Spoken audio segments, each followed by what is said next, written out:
Obrigado a todas e a todos que estão participando deste evento online, em particular a nossa palestrante de hoje, a professora Thaisa Storck Bergmann. Hoje teremos o 41º webinário do Programa de Pós-Graduação em Física da Universidade Federal do Pará. Peço, por favor, a todas e a todos que deixem suas transmissões de áudio e vídeo desligadas, exceto no momento em que forem falar.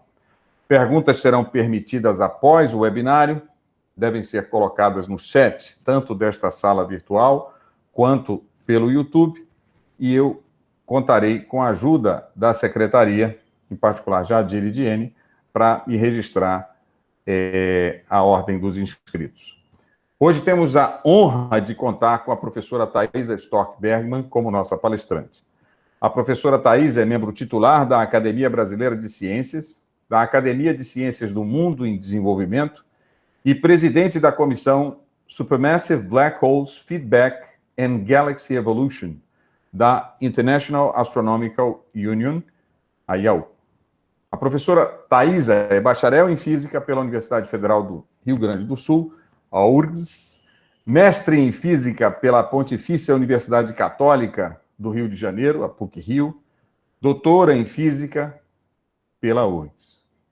Fez pós-doutorado na Universidade de Maryland e no Space Telescope Science Institute, além de estágios sênior no Rochester Institute of Technology e no Harvard-Smithsonian Center for Astrophysics, nos Estados Unidos.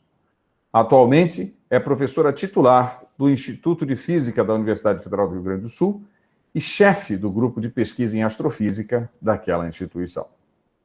A professora Thaisa Bergmann é um exemplo e fonte de inspiração, especialmente para as meninas e mulheres brasileiras que aspiram a uma carreira científica de reconhecimento nacional e internacional, como o da nossa palestrante.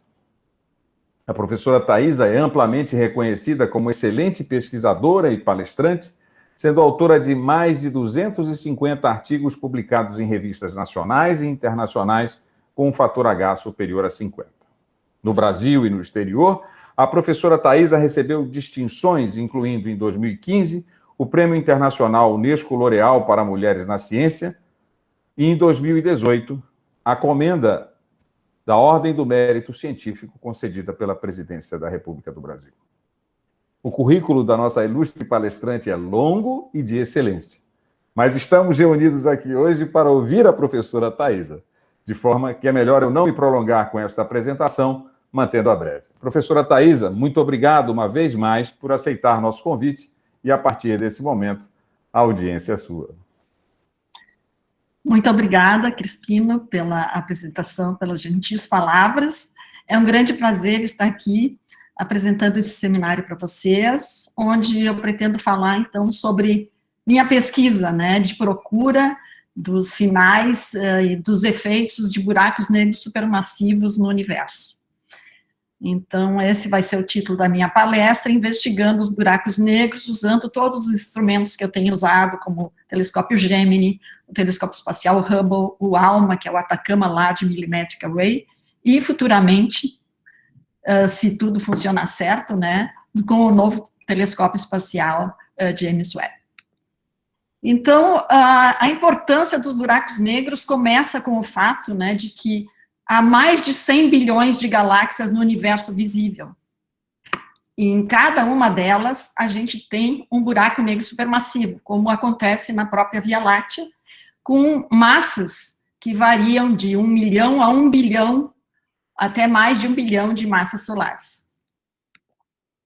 Então, para a gente ter uma noção, né, do buraco negro, onde ele se encontra, o horizonte de eventos dele é muito pequenininho, então vamos passar um filmezinho mostrando, né, como é que a gente poderia chegar até o buraco negro da Via Láctea.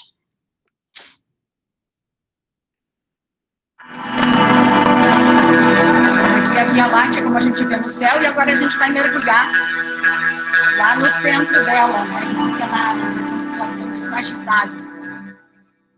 Então, lá no centro, o buraco negro é marcado por uma fonte de rádio chamada Sagitários A Estrela. Mas está a 25 mil anos-luz de distância de nós.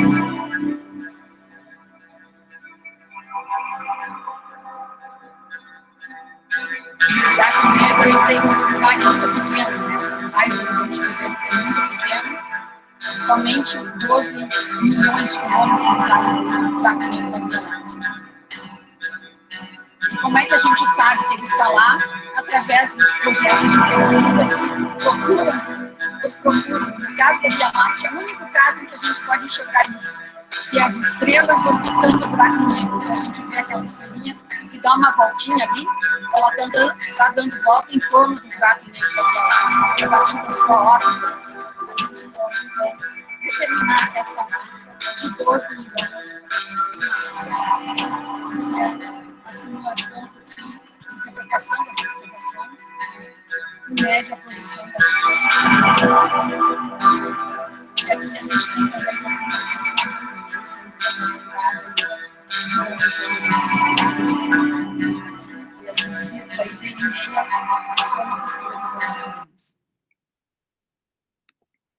E isso, então, inclusive, essa pesquisa deu o prêmio Nobel a esses pesquisadores, o Roger Penrose pela teoria de buracos negros, e o Genzel e a Andrea Ghez por essas observações do buraco negro na Via Láctea através de órbita de estrelas em torno do seu centro. Bom, o que eu vou falar hoje sobre o meu trabalho, né? Então, descrever, né, que os buracos negros são uma consequência da gravidade. A gente estuda eles diversas massas, os mais conhecidos são os estelares e os supermassivos, e a importância, então, dos buracos negros supermassivos na evolução das galáxias. E depois, então, eu vou falar das minhas observações, que basicamente se concentram no estudo da alimentação dos buracos negros supermassivos e na retroalimentação ou feedback desses buracos negros supermassivos. Então, rapidamente, né, lembrando a gravidade é a força que domina em grandes escalas no universo e que mantém, né, nós presos aqui na Terra, a órbita dos planetas, das estrelas, das próprias galáxias no universo, dentro dos aglomerados de galáxias. Então, já, né, com essa fórmula do Newton, né, a gente vê que se a gente aumenta a massa do objeto, a gente aumenta, então, a sua gravidade, mas também pode fazer isso diminuindo o raio, compactando essa massa, né. Se a gente continua aumentando a massa e diminui o raio, onde vai parar, né? Justamente no buraco negro, né? É uma extrapolação, né, da situação da gravidade máxima, né? E isso já tinha sido cogitado pelo John Michell e Laplace lá no século XVIII, né? Segundo a concepção de Einstein, né, a gravidade curva o espaço-tempo. E não só os objetos, mas também a luz segue trajetórias curvas nas vizinhanças de objetos massivos, com uma certa massa, de acordo com as equações de campo de Einstein. E o buraco negro, então, é a situação de máxima gravidade. Então, a gente pode ver uma comparação, né, uma ilustração dessa curvatura do espaço-tempo, na vizinhança do Sol, depois de uma anã branca, que é uma estrela de massa como o Sol, mas com um raio muito menor. Um raio menor ainda é uma estrela de nêutrons, e a gente acaba, então, na curvatura infinita, né, essa curvatura, no caso do buraco negro. Então, uma propriedade fundamental do buraco negro é o horizonte de eventos, né, que caracteriza o raio dentro do qual nada escapa, nem mesmo a luz, né, que é o raio de Schwarzschild. E, então, se a natureza encontrar uma maneira de compactar uma massa dentro de um raio que é igual ao seu raio de Schwarzschild, a gente vai ter um buraco negro. Isso vai acontecer com a Terra se a gente conseguir compactar a massa dela no raio de 9 milímetros. Vai acontecer com o Sol se conseguir compactar a massa dele num raio de 3 quilômetros, e no caso da Via Láctea, em 12 milhões de quilômetros, que é somente, para a gente ter uma noção dessa distância, é somente 10% da distância do Sol à Terra. Então, a pergunta é, a natureza consegue produzir esses objetos tão compactos, né? Sim. Né? Então, a gente tem, no caso, os buracos negros estelares, os supermassivos, e os de massa intermediária, que ainda é objeto de pesquisa à procura deles. como é que a natureza faz um buraco negro estelar? Então, a gente sabe que estrelas com massas que são maiores do que 15 vezes a massa do Sol, elas vão acabar, na sua evolução, sofrendo uma queda das camadas externas, produzindo uma implosão do caroço que vai dar origem a um buraco negro. As partes externas são ejetadas e a gente tem daí uma explosão de supernova. Então, sempre que a gente tem uma supernova explodindo, é porque essa camada implodiu o núcleo. Às vezes surge uma estrela de nêutrons, mas se a massa é grande o suficiente, mais do que 15 vezes a massa do Sol, surge ali um buraco negro. E como a gente já conhece bastante as estrelas que existem nas galáxias, né, a gente estima que na Via Láctea tenham 100 milhões desses buracos negros estelares. Mas agora o assunto de hoje são os supermassivos, né, que têm massas de 1 milhão a bilhões de vezes a massa do Sol e que estão no centro das galáxias. Como é que a natureza forma esses objetos? Então, isso aí ainda é um objeto de pesquisa, né? Os modelos exigem, às vezes, a formação de uma estrela muito grande, uma semente, que eles chamam, né? Então, alguma coisa lá no início do universo provocou essa formação dos buracos negros supermassivos, né? Então, aqui a gente tem um esquema, né, da evolução do universo, né? A gente está olhando, né? Quando a gente olha longe, a gente está olhando para o passado do universo, até o Big Bang, né? Quando a gente olha a radiação de fundo, e a gente sabe que a primeira luz surgiu por volta de 500 milhões de anos de idade do universo, e a gente sabe que as estrelas, a taxa de formação de estrelas nas galáxias no universo, apresentou um pico quando ele tinha uns 3 bilhões de anos. E, aparentemente, também o crescimento dos buracos negros ocorre nesse mesmo pico, mais ou menos nessa idade, né? E depois, então, o universo ele está expandindo e se tornou mais calmo, né? Que a gente chama ali cosmic shutdown, quando essa grande atividade de formação de estrelas e também a alimentação dos buracos negros diminuiu. E a gente tem um universo mais calmo agora, né? Bom, quais foram as evidências que mostraram que tinha mesmo buracos negros, né, lá no centro das galáxias e que eles se formaram bem no início do universo? Então, começou com os quasares, que nos anos 1950 se descobriram com radiotelescópios fontes de rádio bem intensas que, quando foram olhar num telescópio óptico, pareciam estrelinhas, né? Só que eram estrelas muito peculiares, porque as estrelas não possuíam essa emissão em rádio, né? E isso, então, ficou em debate durante alguns anos, até que se descobriu, pela distribuição de energia dos quasares, né, o espectro, que eram objetos, na verdade, se descobriu linhas de emissão conhecidas, né, que colocavam esses objetos, devido à expansão do universo, a distâncias enormes. E quando a gente corrigia aquele fluxo de radiação que vinha pela distância, a gente chegava que eram objetos que tinham luminosidades, estrelinhas com luminosidades que era 1000 vezes a luminosidade da Via Láctea, com todas as estrelas da Via Láctea. E daí apareciam estrelas, até que o Hubble, em 1990, né, que foi lançado o telescópio espacial Hubble, conseguiu, com a sua melhor definição, que é 400 vezes melhor, né, um pontinho na superfície da Terra, num telescópio simples na superfície da Terra, se transforma em 4 pontinhos, né, se resolve em 4 pontinhos lá no espaço, devido à turbulência atmosférica, e o Hubble mostrou que, na verdade, não era uma estrelinha, mas era um centro de uma galáxia, né? Então, essa imagem mostra, né, que aqui a gente tem a estrelinha, que era a vista de telescópios terrestres, mas o Hubble mostrou que era o centro de uma galáxia, que se via a galáxia ao redor, né?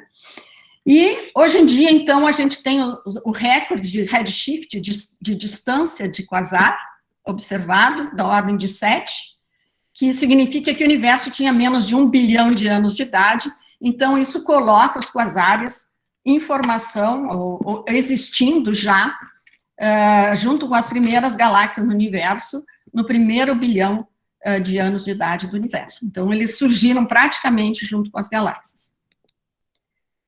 Bom, uma questão importante e que resulta em os quasares terem um papel bem predominante na evolução das galáxias é a energia que eles emitem. Mas da onde ela vem? Né? Então, como é que a gente explica, né, que o fato de eu ter um buraco negro lá no centro vai dar toda essa luminosidade 1000 vezes a Via Láctea, por exemplo? Então, o que a gente entende agora é o seguinte: a gente tem massa capturada pelo buraco negro, mas a queda gravitacional num buraco negro é enorme. É como se a gente fosse fazer uma comparação, assim, com uma queda d'água que vai gerar energia elétrica, né? Mas é uma queda enorme, né? Então, essa queda, por conservação de momento angular, a massa fica num disco de acreção que começa, a massa, por fricção, começa a esquentar, né? E fica a temperatura altíssimas, de milhões de graus, chega a milhões de graus bem lá perto do buraco negro, e isso emite muita radiação. Então, como eu disse, aquece o gás, emite radiação e também jatos. Quando a gente calcula a eficiência dessa acreção de matéria, um buraco negro, que seria a liberação da energia gravitacional, essa energia gravitacional liberada é da ordem de 10% de MC2, ou seja, 10% da massa capturada nesse disco é transformada em energia. Em energia luminosa, radiativa, né? E jatos, e também, muitas vezes, surgem ventos do disco de acreção. Então, essa quantidade de energia, dependendo da quantidade de matéria que tu coloca, é suficiente para explicar a luminosidade dos quasares com uma quantidade de massa razoável.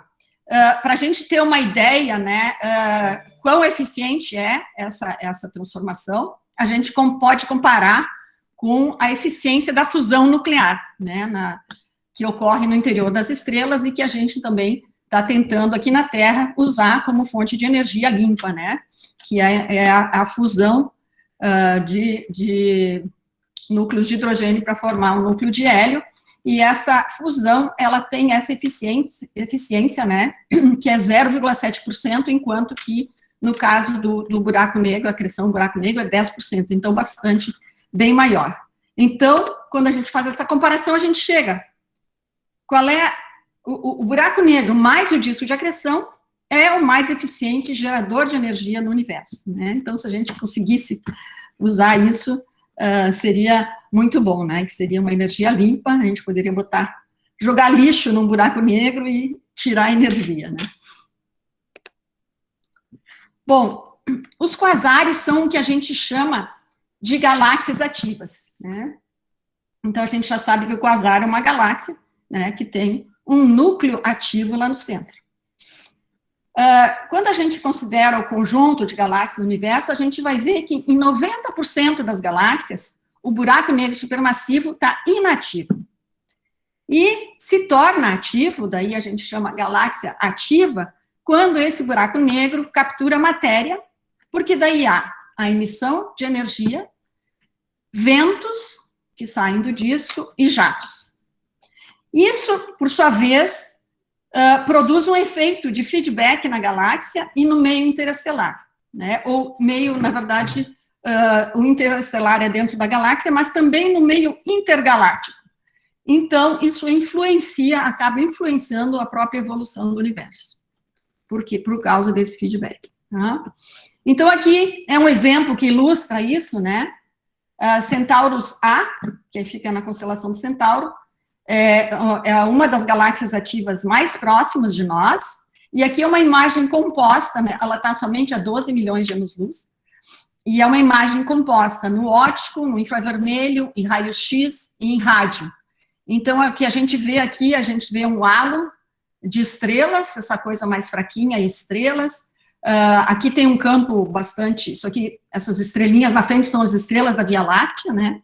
Então, através das estrelas da Via Láctea, a gente vê a Centaurus A, esse halo grande, halo de estrelas dela, e ela está engolindo uma galáxia que a gente está vendo aqui meio de perfil, vendo a poeira, né? É uma galáxia de formato disco, e aparentemente isso provocou a atividade nuclear. Então, essa é uma das maneiras que a gente interpreta como é que uma galáxia se torna ativa, por exemplo, nos dias de hoje, né?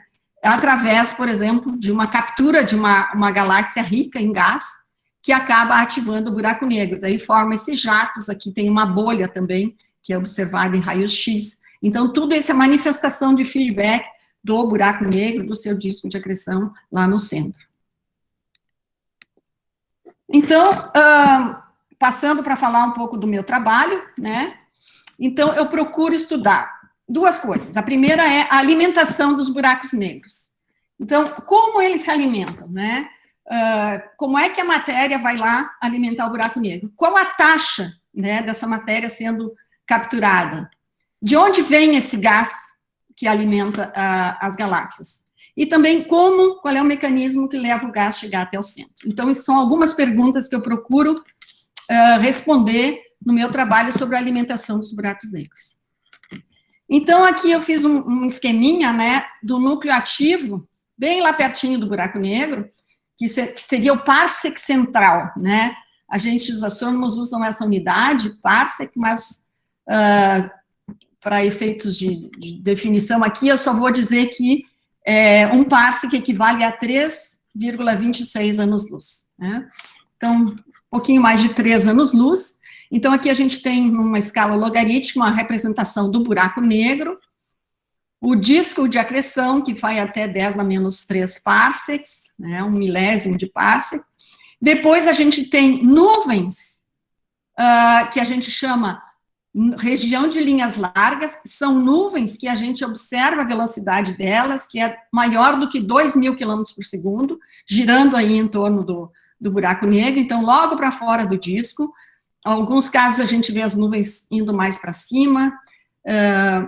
Também a gente, depois da Broadline Region, né, da região de linhas largas, que estaria num centésimo de parsec, a gente chega, então, à região mais externa dos núcleos ativos, que é um toroide de gás molecular e poeira.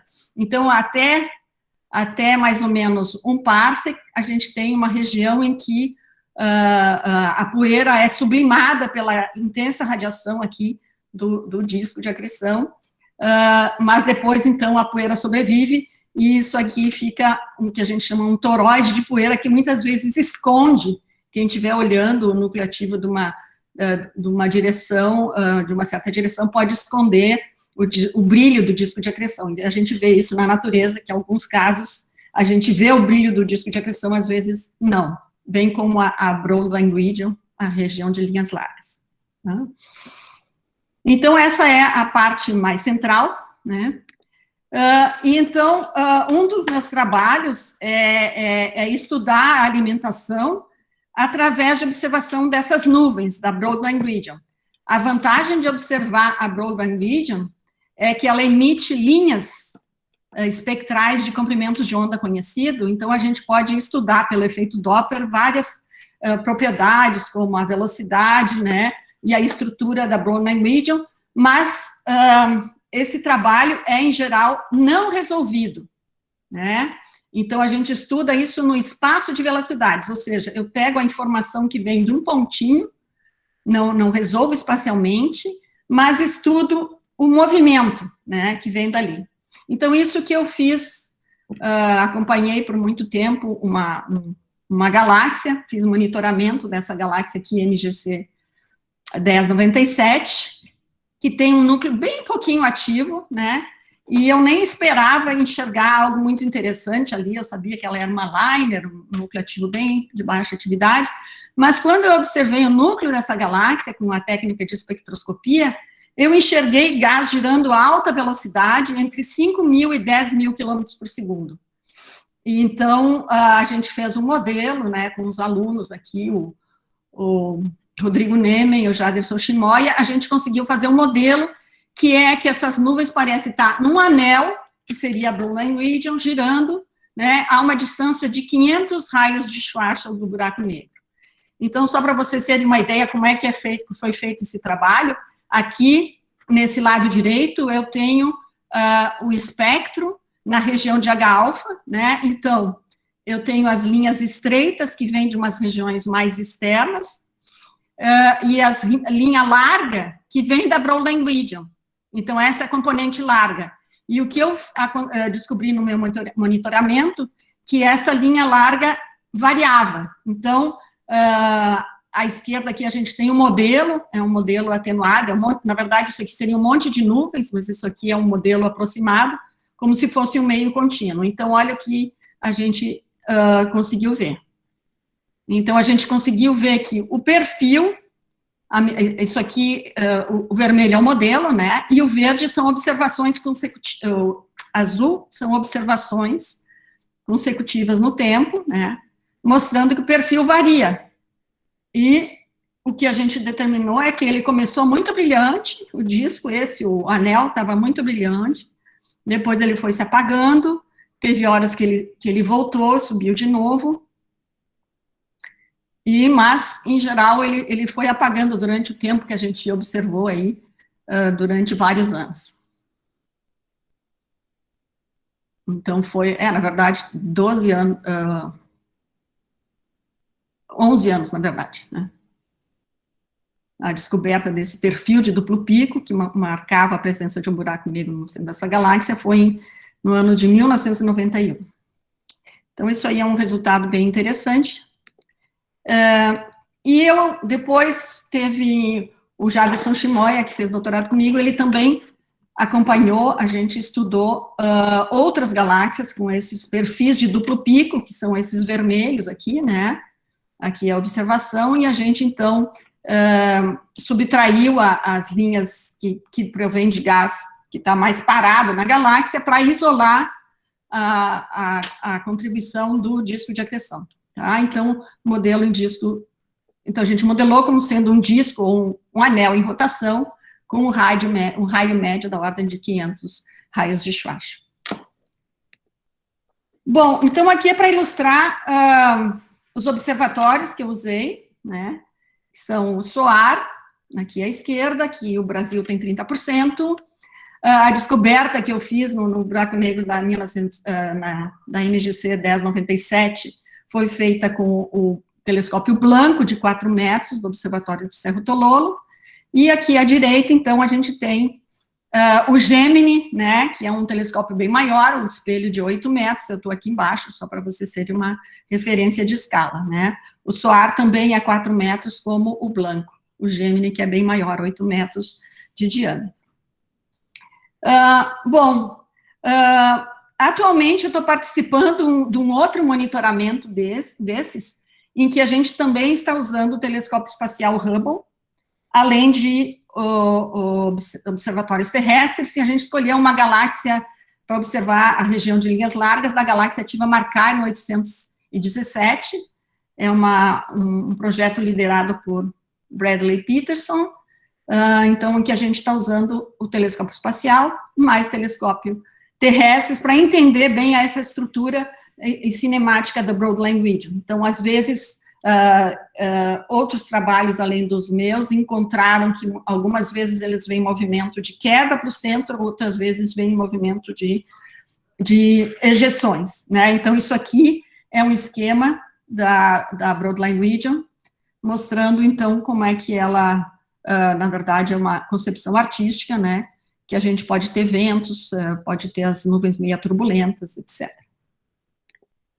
Ok, então eu passo agora para observações resolvidas, né, então o estudo dessa alimentação de buracos negros se dá também através de observações resolvidas, ou seja, que eu faço, né, então o instrumento ideal para estudar resolvida no espaço, são esses Integral Field Units, ou IFU.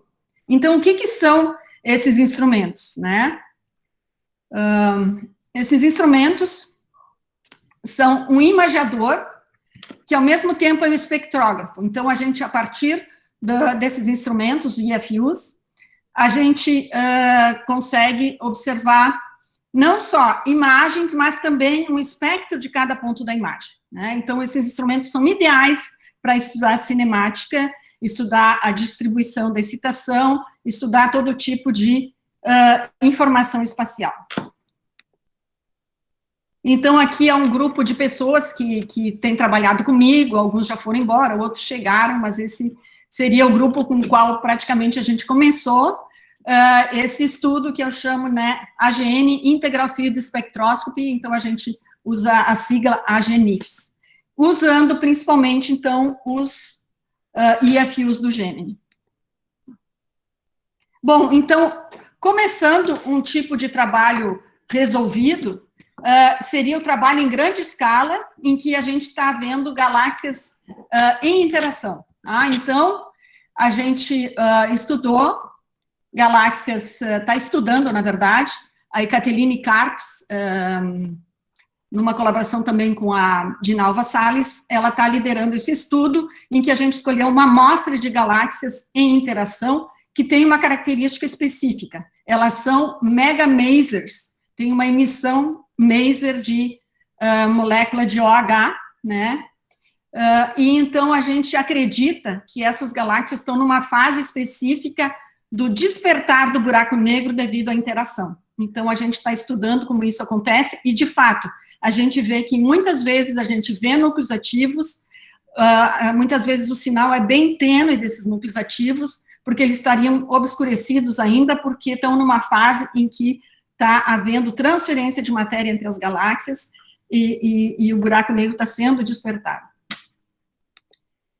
Um outro trabalho é ir lá para o centro, através de observações no infravermelho próximo, com um instrumento chamado NIFS, onde a gente, então, consegue estudar tanto o movimento das estrelas, quanto o movimento do gás, com ótica datativa, tá? Então, esse NIFS é um instrumento que mede a radiação no infravermelho, e aqui, então, eu mostro o campo de velocidade das estrelas, que a gente tira das linhas de absorção do espectro. Então, azul significa blue shift, vermelho significa red shift. Isso aqui a gente está dizendo o seguinte: o gás, não, nesse caso são as estrelas, tá? Então, em cima são as estrelas, embaixo é o gás. As estrelas estão vindo na nossa direção e estão se afastando de nós aqui. Então, é um movimento de rotação que a gente, então, ajustou o modelo aqui, e então mostrando que as estrelas tem um movimento de rotação vindo, né, aqui em cima, se afastando para baixo, então, num movimento de rotação num disco, tá? Só que quando a gente vai olhar o gás molecular que emite no infravermelho, tá? Ele mostra esse movimento aqui, né? Então, se a gente comparar com o movimento das estrelas, ele mostra uma estrutura que parece ser uma estrutura espiral. E quando a gente subtrai uma componente de rotação aqui, a gente fica com umas estruturas que mostram o seguinte: isso aqui, nós estamos olhando só os 100 parsecs centrais da galáxia, mas dentro desses 100 parsecs centrais, lá no lado distante da galáxia, a gente está vendo ela um pouco inclinada, o lado distante está se aproximando, o gás molecular do lado distante está se aproximando, e o gás molecular do lado próximo está se afastando. Então, esse movimento está mostrando o movimento em direção ao centro. Bem no centro, a gente vê uma pequena ejeção, porque aqui inverte. Então, essa interpretação que nós fizemos é o seguinte: a gente tem gás chegando para o núcleo do lado distante, e chegando aqui do lado próximo, está alimentando o buraco negro e já está vendo ejeções a partir do disco de acreção, né, que a gente está vendo daí, a ejeção vindo na nossa direção e se afastando de nós. Essa parte de alimentação de buracos negros, então, eu resumi esses resultados num review, junto com o Alan Schnorr-Miller, um ex-estudante e colaborador, que saiu, então, publicado na Nature Astronomy em 2019. Então, mostrando processo de alimentação de buracos negros supermassivos em diferentes escalas. Em escalas 100 kiloparsecs, interação entre galáxias. Dentro das galáxias, né, a gente tem barras que fazem o gás ir para o centro, braços espirais também. Em escalas da ordem de 100 parsecs, que a gente observou muito com o NIFS, a gente vê espirais de gás, às vezes é só um disco em rotação. A gente observa também em gás ionizado e molecular. E, finalmente, né, não nossas observações, mas observações de outros autores mostram que em escalas 10 vezes menor, da ordem de 10 parsecs, essas espirais parecem continuar e também parece haver disco de gás molecular frio, que é observada com o ALMA, o Atacama Large Millimetric Array, que a gente agora vai começar também a usar. E bem lá no centro, então, a gente tem o toroide, como eu falei, a região de linhas largas e o disco de aquisição. E, hoje em dia, também a gente tem o Event Horizon Telescope, que está conseguindo mapear os horizontes de eventos. A gente teve um, né, até agora, que é o da galáxia M87.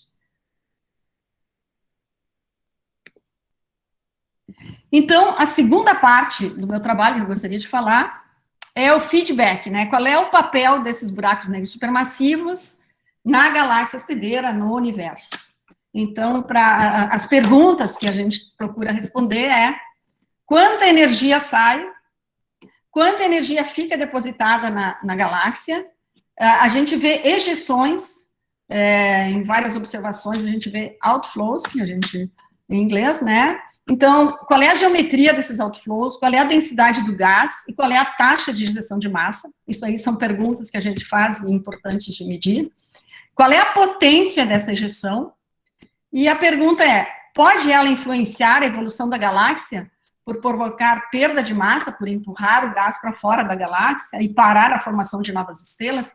Então, isso são perguntas bem relevantes para entender a evolução, na verdade, que já passou no nosso universo, né? Que agora a evolução é mais lenta. Então, aqui tem mais um filmezinho que eu vou passar para vocês, que é o filme da simulação Illustres. Então, essa simulação mostra, colocando, aqui a gente tem a matéria escura que domina a gravidade do universo, né? Então, isso aqui são teias de matéria escura, dominada por matéria escura, com um pouquinho de matéria bariônica, né? Então, elas vão evoluindo devido à gravidade e vão se condensando em nós, né? Tem esses filamentos, e os nozinhos dos filamentos vão crescendo e formando aglomerados de galáxias, e dentro dos aglomerados de galáxias, os nozinhos formam novas galáxias. Então, é assim que se dá a formação de galáxias. São simulações que a gente faz, colocando os ingredientes que a gente conhece do universo, né? E então, nesse momento aqui, 3 bilhões de anos, a gente está vendo começar essas ejeções.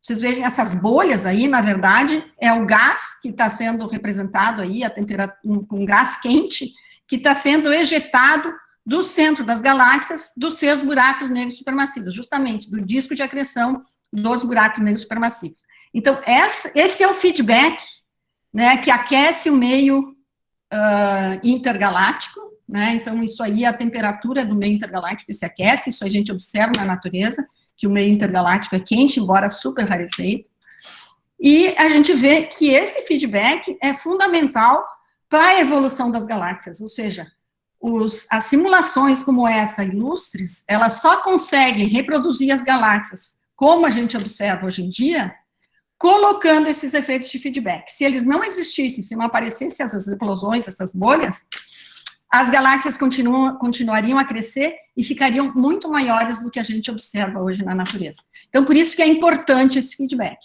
né? Então, isso aqui está quase chegando agora, nós estamos no 11 bilhões de anos, estamos quase chegando ao universo atual, né, as galáxias mais calminhas, e, eventualmente, só a gente tem, né, em 10%, a gente tem essa atividade ocorrendo, porque estão capturando matéria, os buracos negros no centro estão capturando matéria. Então, existem outras simulações também, além da Illustres, que hoje em dia é um fato pacífico. Sem feedback dos AGNs, das galáxias ativas, as massas das galáxias se tornariam muito maiores do que as observadas. Então, é preciso ter energia, esse feedback, para empurrar gás para longe e evitar que a galáxia cresça demais. Entretanto, esses modelos, eles têm inserido os feedback como uma receita, né? E dizem o seguinte, que a potência necessária para que ocorra um feedback significativo, tem que ser maior do que 0,5% da luminosidade do AGN. Então, está todo mundo lá, os observadores, tentando medir, né, se esse feedback existe mesmo na natureza, né? Então, a gente não quer usar só receita, a gente quer ter vínculo observacional, né, que são ainda escassos, né? E os IFUs, então, são instrumentos ideais para estudar esses fenômenos de feedback nas galáxias. Então, um threshold que a gente tem usado é esse 0,5%, né? A potência dessas ejeções que a gente observa na natureza tem que ser 0,5% da luminosidade do núcleo ativo. Então, um trabalho desse tipo, estudando ejeções a partir de quasares, né, na verdade são quasares próximos, são nucleativos próximos. Então, tem um trabalho aqui que eu vou descrever, que é recém-terminado pelo... eu também fiz um trabalho de imagem, essa imagem é do meu trabalho, em 2018, e o Bruno Dallagnol de Oliveira, que é o meu aluno de doutorado, fez observações com o Gemini, né, a gente fez observações com o Gemini, e aqui é um exemplo, são várias fontes, mas essa é uma bem bacana, assim, que aqui está o centro da galáxia, aqui é uma imagem do contínuo, e são galáxias que estão entre redshift entre 0,1 e 0,5. Mais ou menos a gente está olhando 3 a 4 bilhões de anos-luz atrás. Então, aqui são imagens do Hubble, e a gente vê que a galáxia principal está aqui, mas a gente tem aqui uma companheira, então a gente está vendo já um efeito de interação, né, que poderia ser responsável para produzir o que a gente enxerga agora, enquanto que isso aqui é uma imagem das estrelas da galáxia, isso aqui é um contínuo, a gente observa as estrelas, olha o que a gente observa no gás. Tcharam! O gás se estende a distâncias enormes, muito além da galáxia, né? Então, esse gás é bem quente, ele é observado em oxigênio 2 vezes ionizado, né? Se estende a milhares de anos-luz de distância do centro, né? Então, isso indica, né, um imenso poder de feedback. Então, a gente foi atrás de observação do Gemini, então essa ainda é a observação do meu trabalho em 2018, e a gente foi atrás de observação do Gemini para calcular essas velocidades. Então, aqui, o que a gente acha que está acontecendo, só para vocês entenderem um pouco melhor, né, a gente acha, então, que essa ejeção toda de gás veio, ou foi empurrada, pelo menos, por uma ejeção que ocorreu a nível do disco de acreção. Isso aqui é uma simulação, né, onde a gente tem o disco de acreção, e daí saem ventos desse disco.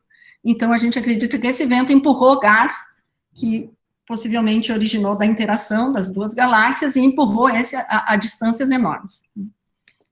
Então, um exemplo, também um outro exemplo, em que a gente viu um efeito forte de jatos e ejeções, é uma galáxia que é uma radiogaláxia, que se chama 4C mais 29.30, um ex-aluno meu, Guilherme Couto, publicou, né, então também isso aqui é o resultado de uma fusão de galáxias, possivelmente despertou o buraco negro, a gente vê os jatos rádio, em pink aqui, e também emissão em raio-x azul.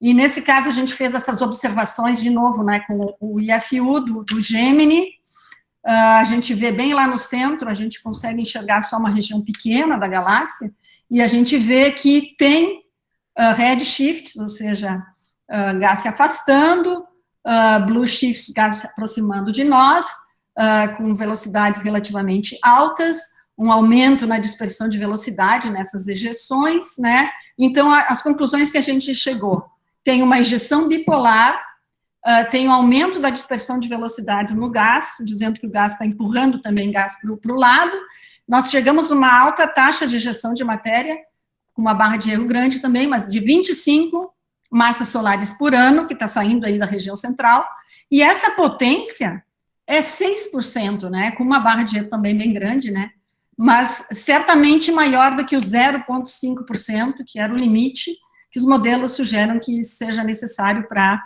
produzir um efeito na galáxia hospedeira, né. Então, isso a gente encontrou, esses efeitos de feedback fortes, da ordem de 1/3 dos casos que a gente está estudando até agora. E aqui é um sumário desses efeitos de feedback, que tem galáxias próximas, mas também quasares próximos. Quasares são galáxias ativas das mais luminosas, né? E daí a gente vê o seguinte, que, vamos olhar esse gráfico da direita, isso aqui é a potência do feedback, né? Para ter algum efeito na galáxia, é essa linha tracejada aqui do meio, né? Então, a gente vê que os mais luminosos parecem ter, mas isso também depende de uma série de metodologia de como calcular esse feedback. Para a nossa amostra de quasares, os resultados são essas estrelas azuis, e a gente está encontrando que só uma tem energia suficiente tem um feedback suficiente para afetar a galáxia, as outras tendem a ter valores menores. Então, isso aí é um tema ainda em investigação de procurar calcular bem e fornecer vínculos para essas taxas de ejeção. Aqui seriam as taxas de ejeção de massa, e aqui é o feedback comparado com a luminosidade, né, do AGN, da galáxia ativa. Tá. Então, para concluir, né, essa parte, então, de estudo de feedback, né, a gente chegou à conclusão seguinte, considerando, assim, vários objetos que nós já estudamos, em 60% dos objetos a gente encontra uma geometria bipolar desses outflows, a gente enxerga outflows em gás ionizado, mas é engraçado que em alguns objetos a gente enxerga outflow, ejeções equatoriais, perpendiculares a esse eixo, onde a gente às vezes vê jato rádio e nebulosas estendidas. As velocidades variam de 200 a 800 km por segundo, e as taxas de ejeção de massa entre 0,1 e 10 massas solares por ano. A potência é menor do que o 0,5%, que é o limite esse para ter um efeito forte na galáxia, em 2/3 da amostra. Então, parece que essa potência não está sendo suficiente na maioria dos objetos que nós estudamos. Mas tem dois aspectos que nós temos que explorar mais, né, em trabalhos futuros, porque a gente está usando principalmente gás ionizado, e a gente tem que procurar também outras fases, como o gás molecular, que a gente está começando a fazer, que tem muito mais massa de gás nas galáxias em gás molecular, e daí o lugar onde olhar isso é nos comprimentos de onda de rádio milimétrico, né, e usando, por exemplo, o ALMA, né, o Atacama Large Millimetric Array, tem uma foto dele aqui. E também a gente tem que, esse feedback também pode espalhar, essa radiação que sai do núcleo ativo pode também escapar da galáxia e esquentar o meio, e isso não está, por enquanto, sendo considerado nos nossos trabalhos, e, na verdade, isso aí a gente deveria somar também na conta. Finalmente, tem 2 projetos que eu comecei, na verdade, o Manga já está em andamento, mas tem um outro que eu comecei, que são surveys, né, um conjunto de muitos objetos, que a tendência atual da astronomia é trabalhar com surveys, observar uma grande quantidade de objetos. Esse Manga é um projeto do Sloan Digital Sky Survey, que significa Mapping Nearby Galaxies at Apache Point Observatory. Então, ali não é só a região central, que a gente faz com o Gemini, mas a gente observa toda a galáxia, mas com uma resolução espacial menor. Então, nós estamos estudando, já temos vários trabalhos publicados, falando da população estelar da galáxia, e como é que se distribui esse gás ionizado na galáxia inteira, além do quiloparsec central, que é o nosso trabalho, principalmente com o Gemini. E agora eu estou começando também um survey que se chama Prime Fox Spectrograph, que é com o telescópio Subaru, que é um telescópio japonês, que fica lá no vulcão Mauna Kea, também tem 8 metros de diâmetro. A grande vantagem desse instrumento aqui é que tem 2.600 fibras, numa única observação a gente vai observar 2.600 objetos. Então, tem um survey de imagem, onde que a gente localiza os objetos que a gente quer estudar, e depois se coloca as fibras, se posiciona as fibras de acordo com os objetos selecionados. E é um campo bastante grande, de 1 grau, mais ou menos.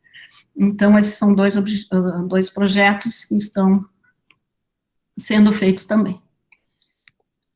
Para finalizar também, quero dizer que eu acabei de receber esse volume, né, Galaxy Evolution Feedback Across Different Environments, que é os procedures de uma reunião que eu realizei, né, uma conferência internacional, logo antes da pandemia, em março de 2020, na cidade de Bento Gonçalves. Então, eu tive o prazer de receber mais de 200 pessoas, mais ou menos, de todas as partes do mundo, e aqui, então, uma foto minha com meus alunos, né, nessa conferência que foi a última, eu acho, da astronomia antes da pandemia. E no futuro, também, a gente está agora, o Brasil, na verdade, através de São Paulo, está no GMT, Giant Magellan Telescope, que é um projeto de um telescópio com um espelho segmentado, mas o diâmetro da ordem de 25 metros, aproximadamente.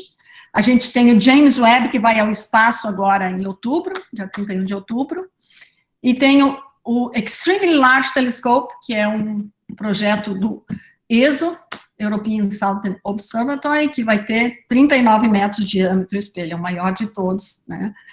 E, então, deixa eu aproveitar como última coisa, mencionar, né, que o James Webb, há umas 3 semanas, há um mês atrás praticamente, divulgou os projetos que foram aprovados para o primeiro ano de observações, né? E tem um projeto nosso, mas liderado pelo ex-aluno e pós-doc, o Rogemar Riffel, lá da Universidade Federal de Santa Maria, em que a gente vai usar aqui o James Webb, que é uma concepção dele, aqui uma foto. Ele vai ficar, enquanto que o Hubble está praticamente coladinho com a Terra, aqui a 500 quilômetros de altitude, numa órbita a 500 quilômetros em torno da Terra, o James Webb vai a 1,5 milhão de quilômetros, né, vai ficar no ponto de Lagrange L2, né, são pontos de equilíbrio aqui do sistema Sol-Terra, né, então ele vai, na verdade, orbitar o Sol junto com a Terra, né. Então, ele é otimizado no infravermelho e ele é feito para observar objetos muito distantes, que devido à expansão do universo, a radiação vai ficar desviada para o infravermelho. Então, o projeto se chama Blowing Star Formation Away. Então, Unraveling Molecular Winds in AGN. Então, justamente, como o James Webb, ele consegue observar no mid-infrared, tem algumas linhas de gás molecular que a gente vai poder estudar, justamente procurar pelo efeito do gás molecular, ventos no gás molecular, que estão empurrando ou impedindo a formação estelar, né? Então, justamente esse efeito de feedback que eu andei mencionando, né? Então, finalizando, eu deixo alguns contatos meus aqui, minha homepage. Eu também, então, tenho homepage, Facebook, Instagram, Twitter, tem algumas filmagens que meu filho fez no YouTube, do Bruno Bergman, tem alguns drops astronômicos, e eu tenho uma musiquinha também legal, que é o Universe Song, que está também disponível no YouTube, que eu fiz para esse congresso que eu organizei no ano passado, que é bem bacana, é como se fosse a história do universo cantada. Muito obrigada. Somos nós que agradecemos, Thaisa, pela sua excelente palestra, e antes de nós prosseguirmos, eu gostaria de pedir a todos que ligassem seus microfones para uma merecida salva de palmas em retribuição ao seu...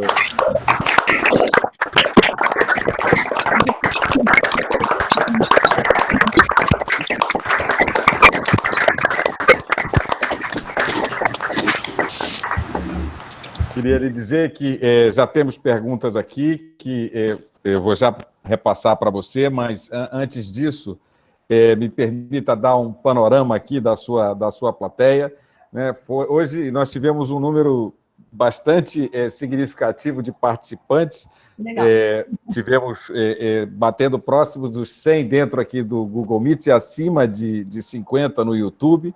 Então, realmente, meus parabéns aí pela sua capacidade de reunião de pessoas aí em torno do seu webinário, que realmente foi Excelente. Deixa eu só lhe colocar aqui, nós tivemos participantes de cerca de 14 estados diferentes, para enumerar aqui, né? Amapá, Pará, na região norte, na região nordeste, hoje aqui amplamente representada, Bahia, Ceará, Maranhão, Paraíba, Pernambuco, Piauí, Rio Grande do Norte, na região sudoeste, Rio de Janeiro e São Paulo, e na região sul, que não poderia, né, sua casa, afinal de contas, né, não poderia ficar ausente, Paraná, Santa Catarina e Rio Grande do Sul. Na verdade, se eu perdi alguém aqui, perdi algum estado, por favor, né, coloquem aí no chat que eu corrijo, né? Obviamente, o seminário é organizado aqui pelo Programa de Pós-Graduação em Física da UFPA, temos aqui nossos alunos de graduação, de pós-graduação, pós-docs, técnicos, professores, né? Como, por exemplo, a professora Ângela Clautal, o professor Jorge Cassinheiro, o professor Manuel Eleutério, inclusive pessoas de outras áreas da UFPA, como, por exemplo, o professor Cícero Regis, da Geofísica, o professor Marcos Diniz, que é da Matemática, inclusive é o diretor do nosso Instituto de Ciências Exatas e Naturais, está acompanhando aqui com a gente, a Milena Oliveira, que é bacharel em Química, então aqui temos, né, uma plateia diversificada por aqui também. A Belém, né? O estado do Pará é grande, então, além de Belém, outras cidades estão aqui representadas. Abaetetuba, Ananindeua, Capitão Poço, Castanhal, Salinópolis, algumas a mais de 200 quilômetros de distância da capital Belém. Temos tanta gente assim. Isso, então, olha lá, Beleza.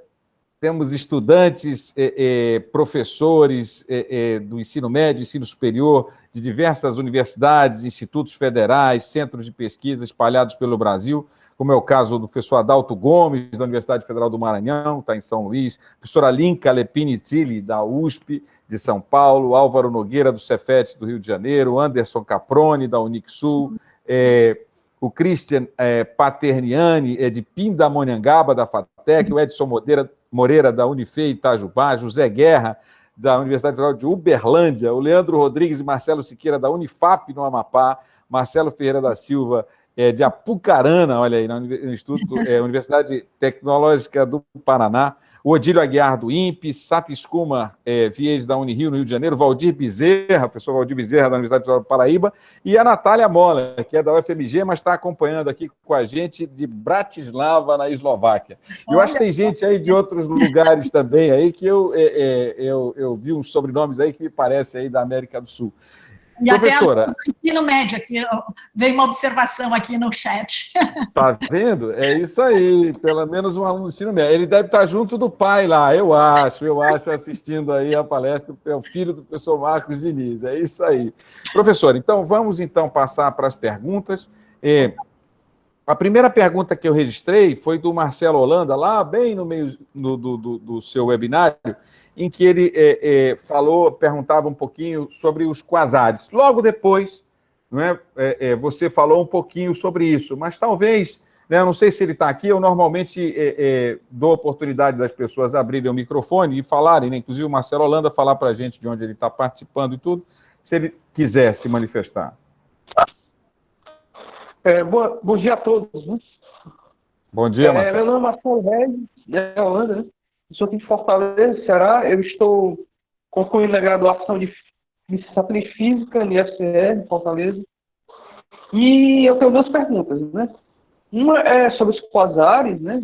Na verdade, o que são os quasares. E a outra é qual é a matéria que existe nos buracos negros? O que é feito, né? Qual é a matéria, né? É isso aí. Tá. Então, o que são os quasares? Os quasares são... hoje em dia a gente sabe que são núcleos de galáxias, né, e que foram descobertos como fontes de rádio muito intensas, mas depois se chegou à conclusão, quando se estudou a luz deles através de espectrógrafos, né, que eram regiões compactas que tinham esse disco de acreção, então se chegou à conclusão que era um buraco negro, acretando matéria a uma taxa muito alta, né? Então, na verdade, são o que a gente chama de núcleos ativos de galáxias. Quando o buraco negro está capturando matéria, fica um núcleo ativo, porque essa captura de matéria leva à formação de um disco de acreção, esse disco brilha, fica muito quente, emite muita quantidade de radiação, e emite também ventos, né? Então, saem ventos quentes do disco e saem também, muitas vezes, jatos colimados por campos magnéticos, né? Então, quasar seria, assim, um núcleo ativo de galáxia que tem um buraco negro em fase de acreção, tá? Sobre o estado da matéria dentro do buraco negro, ninguém sabe, né? A gente só sabe que a gente tem a informação que o buraco negro tem aquela quantidade de massa, porque a gente observa objetos em torno dele, e assim que foi observado, por exemplo, o buraco negro da Via Láctea, né, observando órbita de estrelinhas ao redor dele, eu observo nuvens de gás ao redor dele, se a gente sabe a distância das nuvens, sabe a velocidade, a gente calcula a massa. Então, tu vê que tem uma quantidade de matéria num raio muito pequeno, e a única conclusão é que seja um buraco negro. Ok. Obrigado. Muito obrigado, Marcelo. Obrigado, Marcelo. Pela sua pergunta. Obrigado, professora Thaisa, pela sua resposta. Eu vou passar aqui para o YouTube, onde nós temos umas perguntas aqui, uns comentários e perguntas do professor Odílio Aguiar, lá do INPE. Mas antes, deixa eu mudar um pouquinho a ordem e ler aqui alguns comentários, eu acho que é importante, né? Então, o Ricardo escreve aqui, excelente apresentação. O Luiz Favacho escreve, show demais. O R. Valentim escreve, excelente seminário. A Miriam Oliveira escreve, maravilhosa. A Epifânia, muito bacana. Luiz Favacho, bravo. Tem gente aqui, né, de Guaranhuns, em Pernambuco, como a Yara Glória. A Bárbara Lima está acompanhando de Foz do Iguaçu. O Manel Malheiro, o professor Manel Malheiro, né, muito bom seminário, Thaisa. Legal que o projeto brasileiro já foi no primeiro ano aí do James Webb com projetos. Mas então, o Odílio, eu não, na verdade, deixa eu só dar uma conferida se o Odílio está na sala, porque de repente ele pode fazer as perguntas dele mesmo. Tem vários comentários, ele poderia, inclusive, selecionar alguns, mas ele não está na sala, está no YouTube, então deixa eu tentar coletar aqui. Ele escreveu, são várias coisas, né? Thaisa, está havendo uma discussão em algumas colaborações, como a do Lisa, LIGO, Virgo e Cagra, e também foi divulgado pela mídia sobre a busca de um substantivo coletivo para buracos negros, né? Ele pergunta se a International Astronomical Union, a IAU, vai tomar alguma iniciativa para promover um concurso público para a busca desse substantivo coletivo. Ele, em outro momento, falava de alguns exemplos de sugestões já sugeridas, são a chasm of black holes, um abismo de buracos negros, a profundity of black holes, uma profundidade de buracos negros, a graveyard of black holes, né, um cemitério de buracos negros, cluster of black holes e assim por diante. Né? Quer dizer, não sei se você quer comentar alguma coisa a esse respeito. Eu até, assim, gostaria de pedir até quase desculpas para o Odílio, porque eu não tive tempo de falar de detecção de ondas gravitacionais, de colisão, de coalescência de buracos negros, né, que são as principais fontes de ondas gravitacionais hoje em dia, ou seja, tem, e a área de pesquisa do Odílio, ele participa dessas colaborações internacionais, mas não deu tempo, porque eu tive que falar da minha parte, que observa a radiação eletromagnética mesmo, né, mas a gente logo mais, ou já está tendo essa nova maneira de observar buracos negros, que é através dessas ondas gravitacionais. Por enquanto, né, o LIGO e os que existem na superfície da Terra são para detectar buracos negros estelares, e a gente tem já um grande número detectado, né, de colisões entre buracos negros estelares grandes, né, a gente está encontrando esses buracos negros bem grandes, e até parece formar buracos negros de massa intermediária, que também é uma procura que há na astrofísica, né. Então, acho que isso aí é uma coisa que faltou eu falar, e no futuro, os buracos negros supermassivos vão ser observados pelo LISA, que é colocar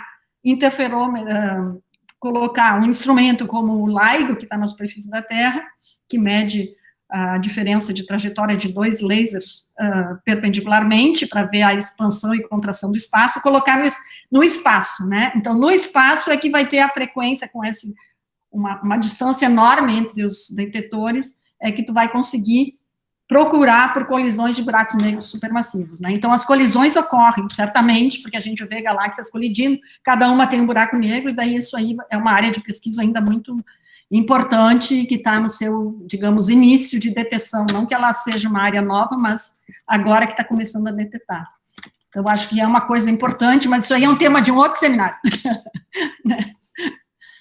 É isso aí. Muito obrigado, Odílio, pela sua participação, muito obrigado, professora Thaisa, pela pelos seus comentários e resposta. Agora, uma pergunta do Marcelo Ferreira da Silva, né, lá da Universidade Tecnológica Federal do Paraná. Né? Ele escreve assim, parte dessa energia emitida pelos buracos negros, né, pode ser proveniente do próprio buraco negro, tipo radiação Hawking, por exemplo, ou pelo fato de serem buracos negros supermassivos, essa radiação é muito pequena e, portanto, pode ser ignorada? A Hawking realmente pode ser ignorada, né, por ser um buraco negro muito massivo. Mas existem maneiras de extrair energia, principalmente da rotação dos buracos negros. Então, tem o tal do frame dragging, e daí se mostra que, né, o fato quando tem um buraco negro em rotação, em que a gente acredita que a maioria no centro das galáxias estão em rotação, poderia extrair essa energia da rotação também, né? Então, isso aí é uma coisa que pode ser feita, mas eu ainda não sei de observações que revelem isso e quantifiquem isso de uma maneira clara, assim, ainda não vi isso aí. Mas eu sei que existe. Ok, muito obrigado. Então, Marcelo, na verdade, eu poderia ter dado a ele a palavra, Marcelo, não sei se você quer complementar aí a sua... Não sei se você está aqui na sala para fazer algum comentário. Senão, a gente segue em frente. Qualquer coisa, Marcelo, você se manifesta aí, que a gente... você abre o seu microfone e conversa com a professora. Será uma satisfação. Escreveu aqui que está sem microfone. Isso, acontece, às vezes, né, quer dizer... Tá. Mas vamos em frente. Nós temos aqui mais perguntas. Uma vem do YouTube, eu vou juntar um pouquinho, porque quando se fala em buracos negros, também aí surgem muitas perguntas, né, de diversas áreas, etc. Então, uma do YouTube é o Giovanni Gomes Daniele. Excelente palestra, professora, meus parabéns. Curiosidade, além da massa dos gases, as propriedades químicas dos mesmos afetam a ejeção nos quasares? E o Denilson Cardoso Correia também pergunta o que são buracos brancos. Aí fica a seu critério, aí, como você quiser responder. Repete a primeira, por favor. Pois é, a primeira, ele lhe dá os parabéns, né? E ele, o Giovanni, não é? Giovanni Daniele. Uma curiosidade, além da massa dos gases, as propriedades químicas dos mesmos afetam a ejeção nos quasares? Quer dizer, talvez ele esteja perguntando como é que se relaciona, né? Quer dizer, essa ejeção, né? Quer dizer, o que você observa, com tentar associar isso com propriedades químicas. Tem gente de química aqui na audiência. Pois é, uma coisa interessante é que atualmente uma área de pesquisa importante é os quasares bem distantes, né? E uma coisa que a gente conclui é que a abundância química do gás parece ser relativamente alta, mais do que a gente esperaria, porque a gente sabe que os elementos pesados são formados no interior das estrelas por síntese, né, nuclear, né? Então,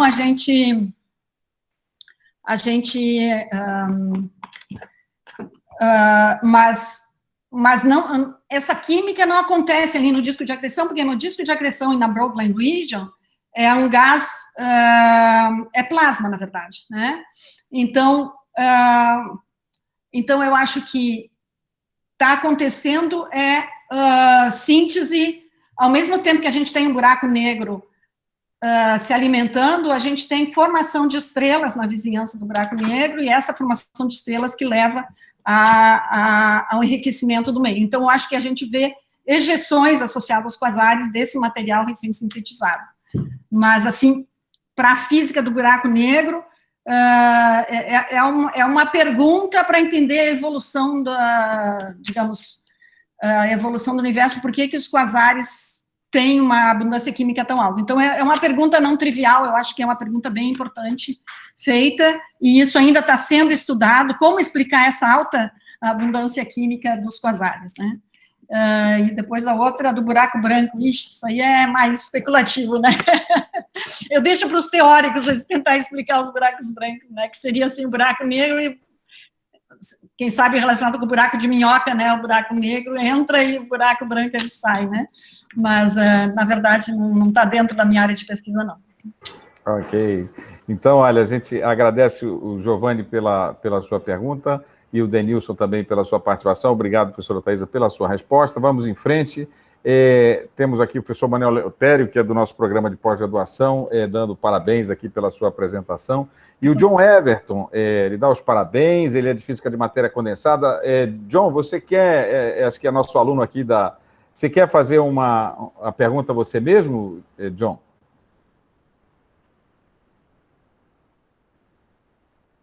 Tem que ir para baixo aqui, ver se ele escreveu alguma coisa, se ele está sem microfone, mas, de qualquer forma, eu coloco aqui...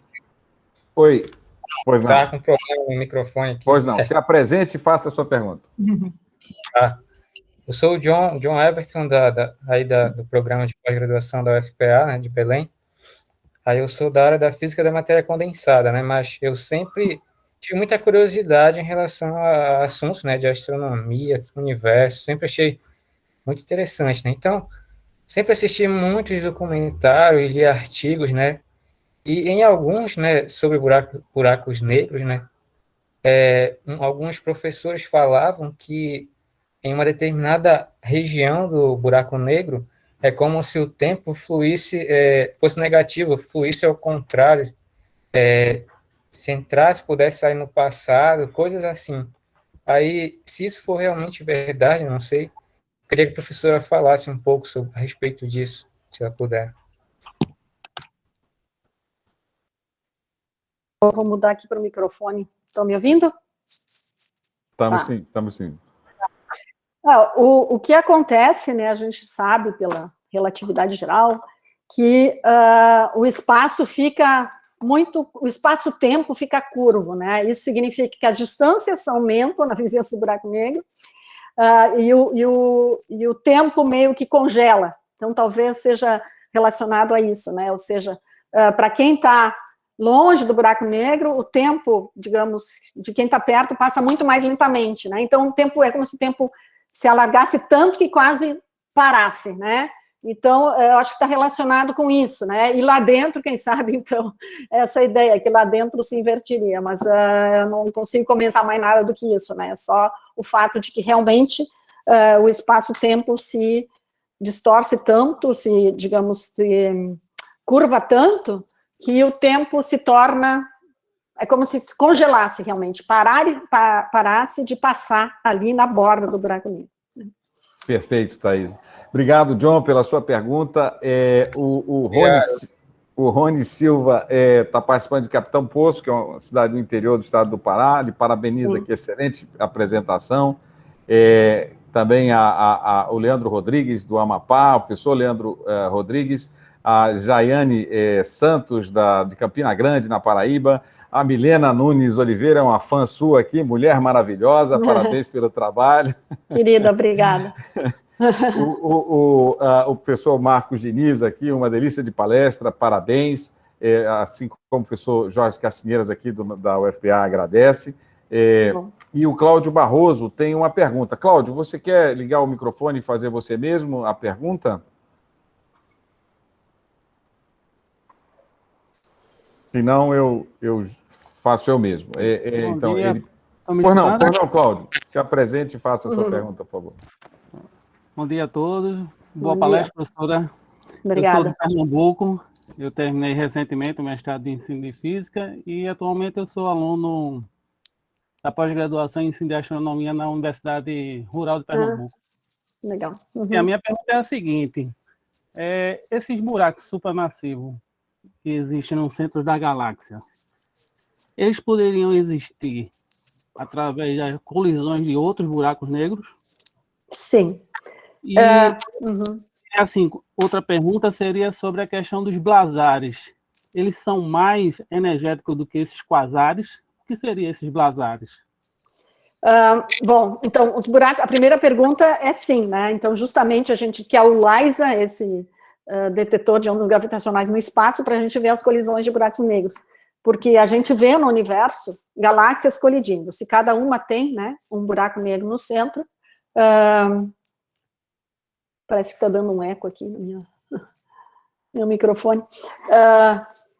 Então, se cada galáxia tem um buraco negro no centro, quando as galáxias colidem, o destino do buraco negro é eles espiralando em torno um de outro e colidir e formar um novo buraco negro com a massa somada dos dois, né?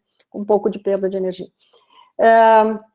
Então, aí a outra pergunta, peraí, agora eu fiquei pensando na colisão. Qual é que era mesmo, Cláudio? Era sobre Os blazares. Os blazares, tá.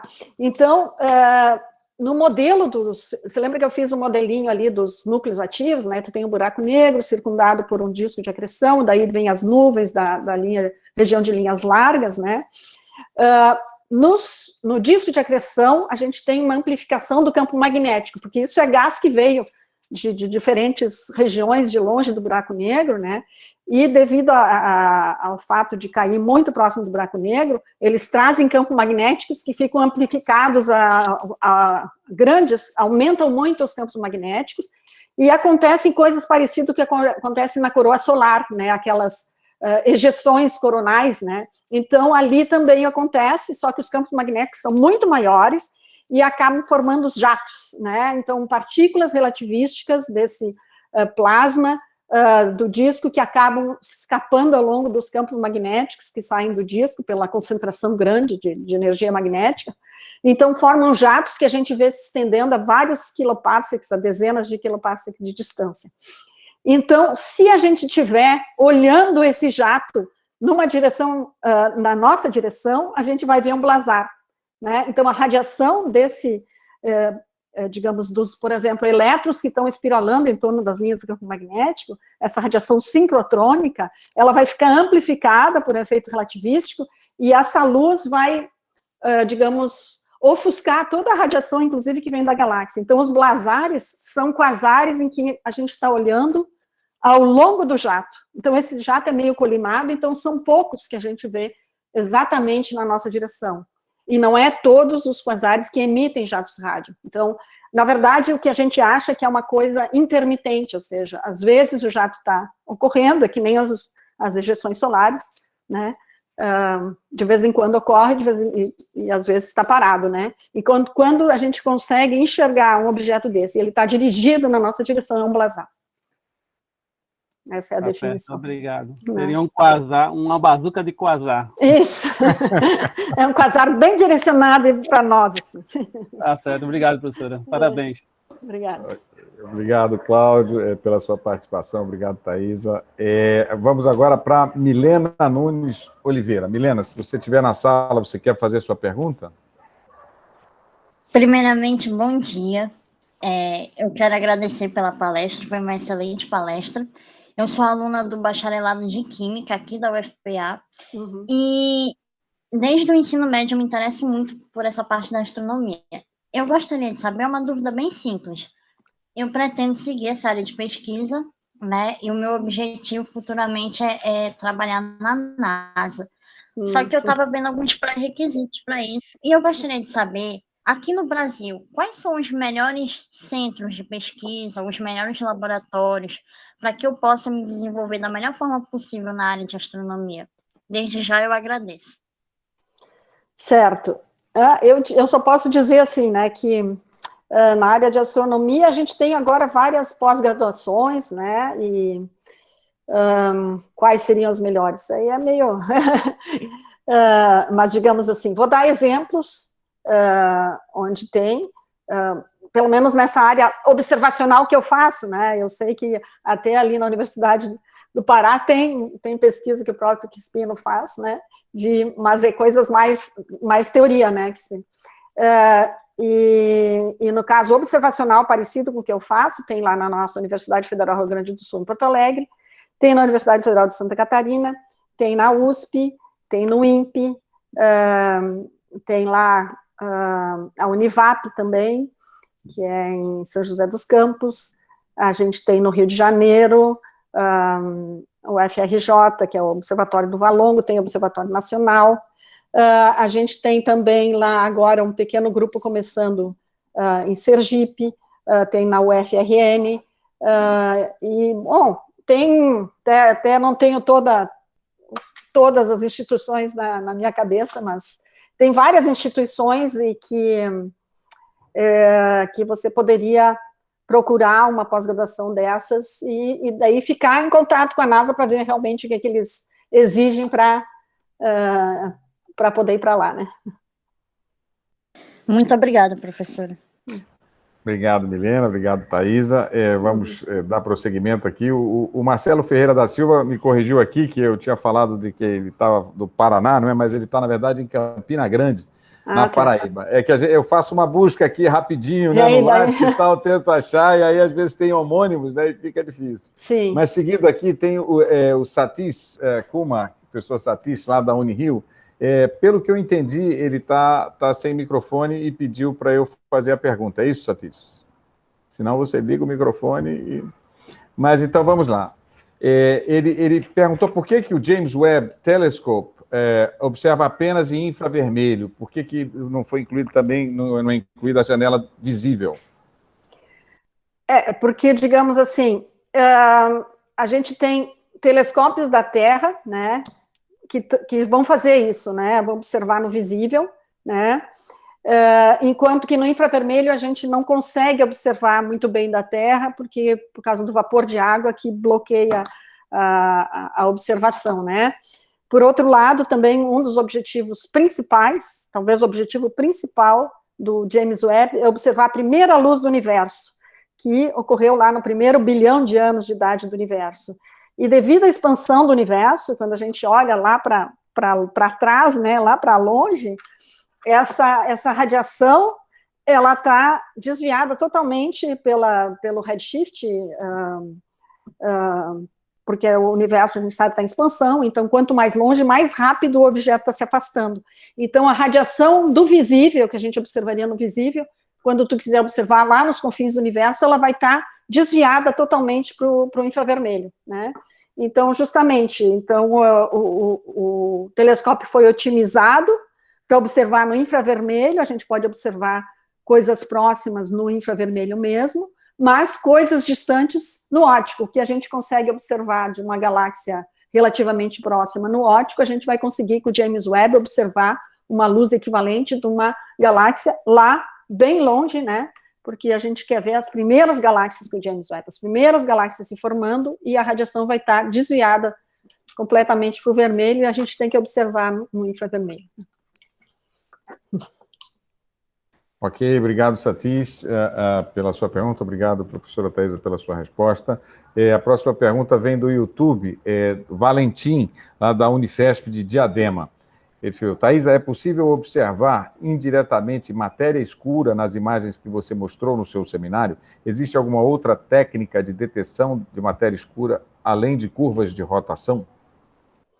Eu acho que uma das mais bacanas detecções de matéria escura são as lentes gravitacionais, né? Então, a gente, uma área muito bacana, digamos, entre aspas, nova, da astrofísica é observar as lentes gravitacionais com a qualidade, por exemplo, que a gente tem de imagem do Hubble. A gente vê que quando tu olha meio longe, assim, alguns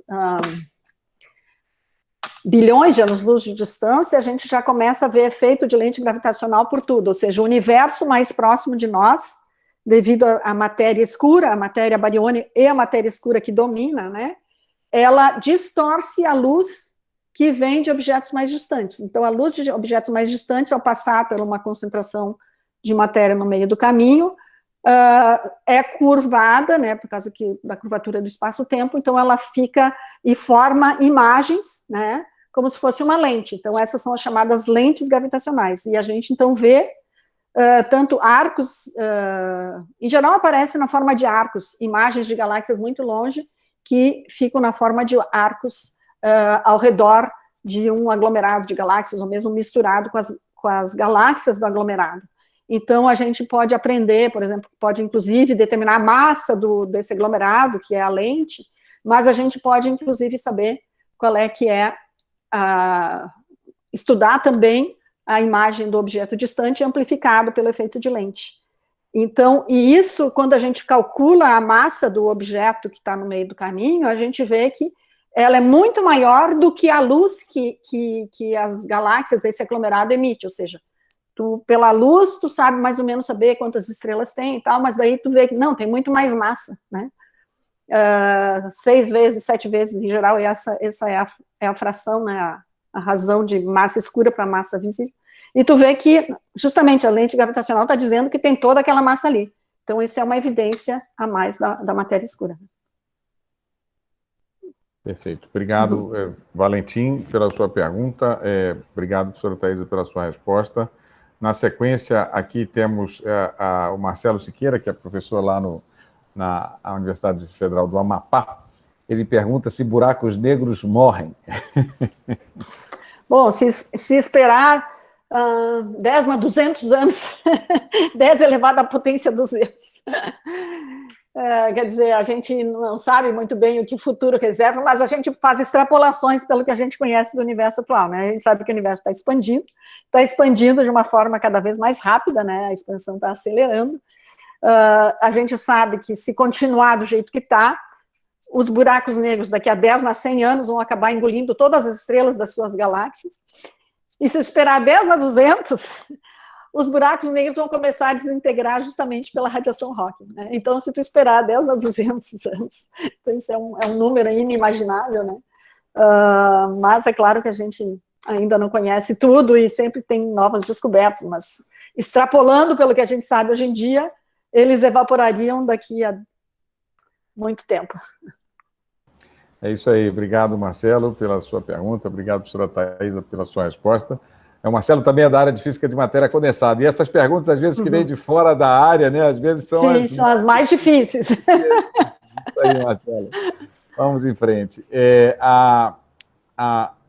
O Newton Mansur lhe dá parabéns pelo seminário, muito bom. A Ana Júlia Santos também, ótimo seminário, parabéns. O Arthur César, do YouTube, né, escreve, professora, ele pergunta se a astroinformática tem contribuído e de que forma para essas coletas de tantos dados de diversos buracos negros, né? Não, sem dúvida. Hoje em dia a gente não faz nada sem a informática, porque a ciência está avançando, assim, quando a gente estuda o universo distante, através de coleções de surveys, coleções de objetos, coleções de dados. Tem um projeto que é o Vera Rubin Telescope, que é o Large Synoptic Survey Telescope, que vai ter terabytes de dados por noite. Então, a gente tem uma quantidade de dados tão grande que a gente não pode prescindir de uma boa informática e métodos modernos para poder guardar, analisar, né, todos esses dados, né? Então, certamente, acho que isso aí é fundamental. Essas ferramentas computacionais. Ok, obrigado, Arthur César, pela sua pergunta, professora Taísa, pela sua resposta. Agora, a Natália Moller, que está falando lá de Bratislava, né? Natália, você não quer ligar seu microfone e falar com a gente? Oi, Luiz Carlos, tudo bem? Obrigada. Tudo bem. Então, Taísa, obrigada pelo seu seminário. Eu tenho minha formação toda no UFMG, em Minas Gerais, Belo Horizonte, e agora eu estou aqui, né, em Bratislava, e minha formação é em física quântica. E eu conheço só um pouquinho de relatividade geral, assim, só as coisas mais básicas, que é a solução do caso do Schwarzschild, em que quando você tem uma partícula de teste caindo no buraco negro, ela demora um tempo infinito para cair, né? Então a gente, observava no infinito, então você nunca veria ela realmente caindo, né? Uhum. E aí a minha pergunta é se essa solução também seria válida para os buracos negros que você estuda. Então, toda essa massa, né, que você vê, que não é mais uma partícula de teste, né, já teria uma contribuição aí, se ela também aconteceria de estar quase caindo, mas a gente nunca observaria, ou se não, se ela é uma outra dinâmica e o disco ele realmente cai dentro do buraco negro. Como que você relacionaria? Pois é, isso aí é uma pergunta interessante. Parece um paradoxo, né? Mas realmente a gente vê o disco de agressão, mas a gente vê que os buracos negros, eles evoluem, eles crescem, né? Então ele tem que engolir essa matéria, né? Inclusive, eu até quando eu observei a NGC 1097, que eu vi o disco de agressão, ele não existia antes, ou seja, então ele foi uma coisa transiente, né? E até uma das hipóteses é que uma estrela passou suficientemente perto e foi capturada. Então, isso acontece, né? Então, cai lá dentro e o disco fica brilhando por um tempo, eu vejo essa evolução, e inclusive, quando a gente estuda buracos negros estelares, que tem discos de acreção também, Quando tem uma acreção de matéria, dá um flare, porque parte é acretada, parte é ejetada. Então, a gente vê, né? Então, eu não sei bem como conciliar essas duas coisas, né? Esse efeito aí, na verdade, eu não tinha pensado muito nisso aí, mas... Ótimo. Não, tá, deixa só, talvez, como a professora Thaisa falou, né? Porque, na verdade, esse efeito de congelamento, ela frisou bem, é para um observador que está olhando de muito longe. Mas para o observador que está caindo, no tempo próprio do observador que está caindo, ele cai mesmo, entendeu? Isso aí é só um efeito de redshift. Então, cai mesmo e agrega, né? Vai agregando massa. Vai agregando, então, é bom, exatamente como a Thaisa falou. Quer dizer, esse efeito de congelamento é um efeito do observador no infinito. Mas o observador que está caindo, e, portanto, estrelas que estão caindo e tudo aquilo que está caindo dentro do buraco negro, de fato, cai e vai agregando e vai crescendo. E é isso mesmo. É isso aí. E aí, então, nós não seríamos um observador no infinito. A gente não pode colocar isso como uma aproximação, no caso.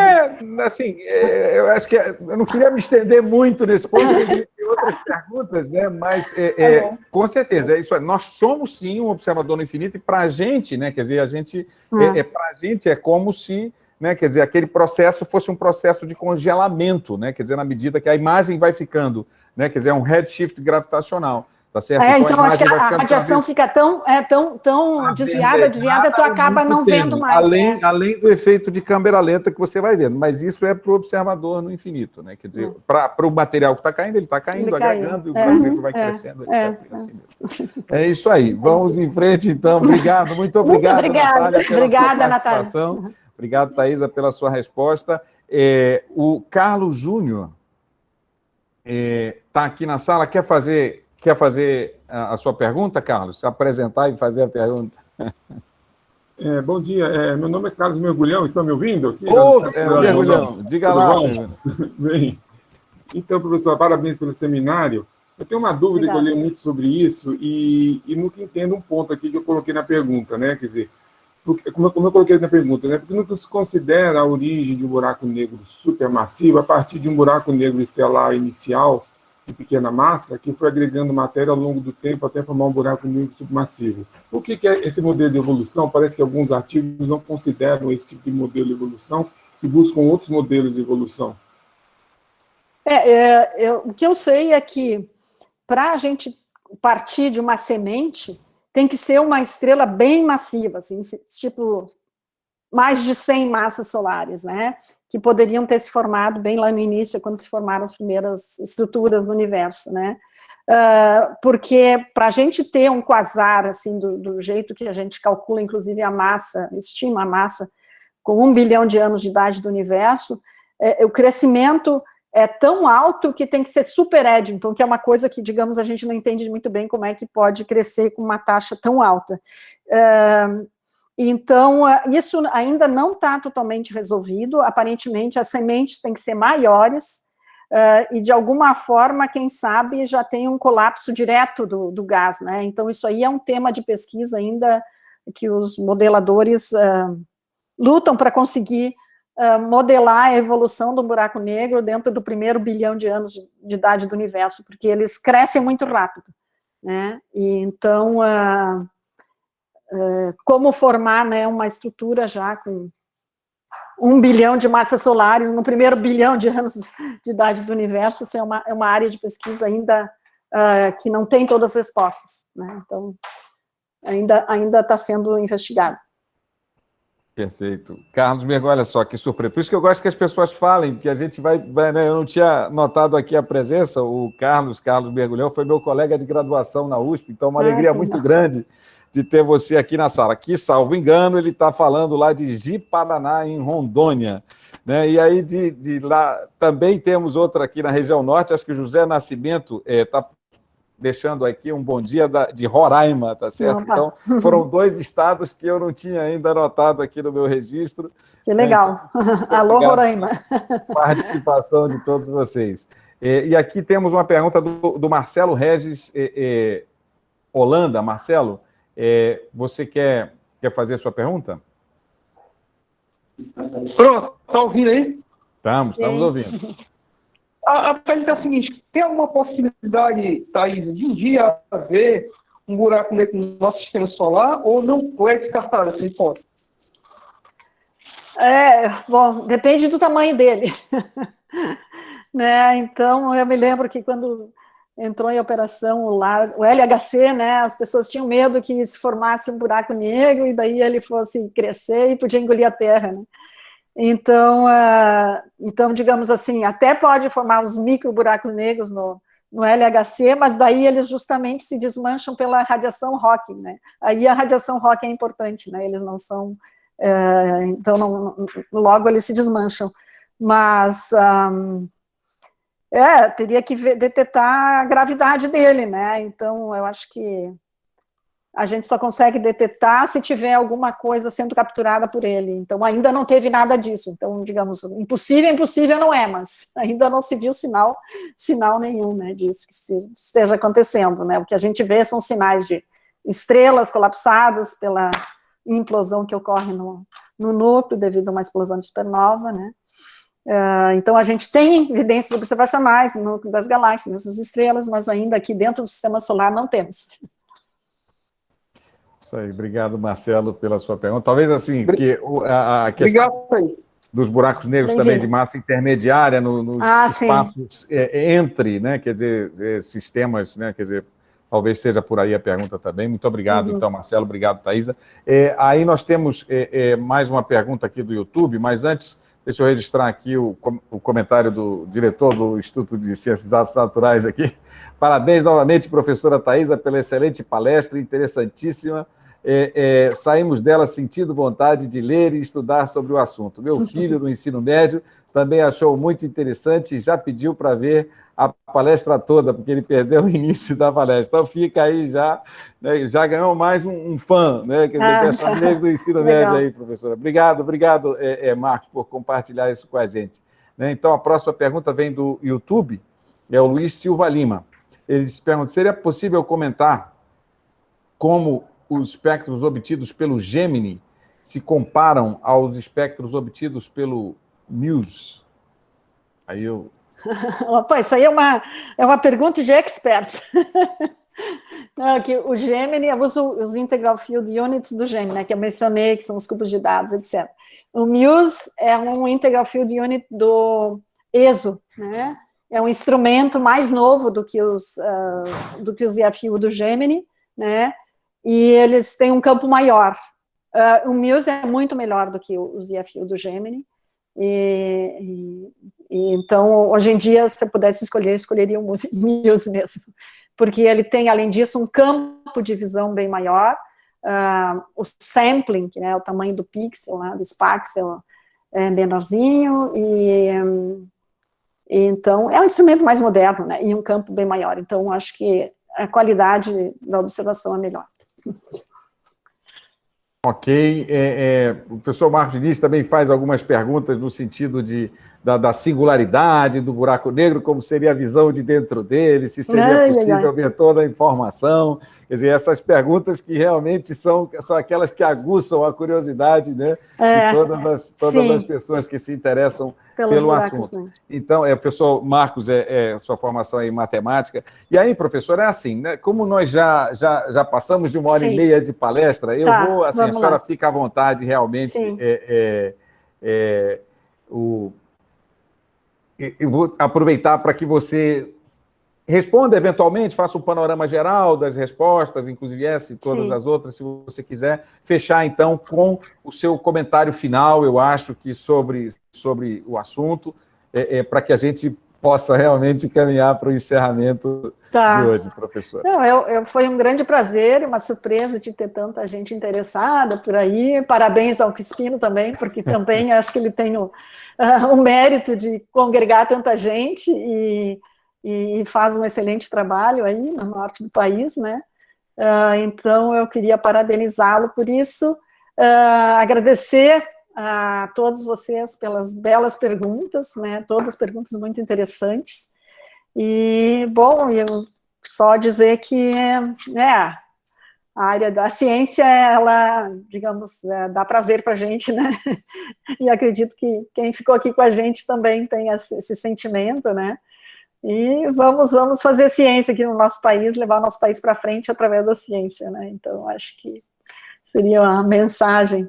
E também sempre a gente conclui, né, que quando a gente faz pesquisa, sempre surgem mais perguntas do que respostas, então isso aí é uma coisa que não vai acabar nunca, né? Então a gente está sempre querendo novos instrumentos, novas observações para entender o universo. Então essa seria talvez a minha mensagem de incentivo para quem quer cientista que seja, porque eu acho que a ciência traz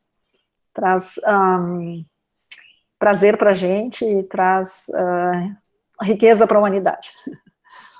Professora, muito obrigado. Antes de encerrar, só aproveitar para registrar aqui, realmente, hoje nós tivemos uma participação recorde em termos de estados, né? Quer dizer, realmente eu fiquei muito feliz, né? Quer dizer, e o mérito é seu, viu, professor? Pode ficar tranquila aí, que o mérito é seu. Muito obrigada. Já tem o seu canal no YouTube, já tem, quer dizer, realmente atraído bastante atenção e nós todos ficamos muito felizes pelo serviço e agradecemos pelo serviço que a senhora presta, né, à ciência brasileira, eu acho que de uma maneira tão eficaz. Eu queria dizer assim, isso, na verdade, são coisas da pandemia, né, que nos congrega de alguma forma. Eu acho que, não sei se você mesmo, né, quer dizer, todos nós já participamos de um evento, mesmo em congressos, né, que reúna pessoas de tantas regiões, de regiões tão distintas e tão distantes, e você vê, né, quer dizer, a custo zero, entre aspas, obviamente tem o seu tempo, não é, e o tempo de todos nós envolvidos nessa iniciativa, mas para mim é uma coisa maravilhosa. E também registrando, né, a participação das pessoas das diversas, não só da pluralidade das formações, mas também dos diversos estágios de formação, quer dizer, tanto aqui professores titulares, tá certo, mas como alunos do ensino médio. Então, isso abre de uma coisa democrática, como é o caso do Thales,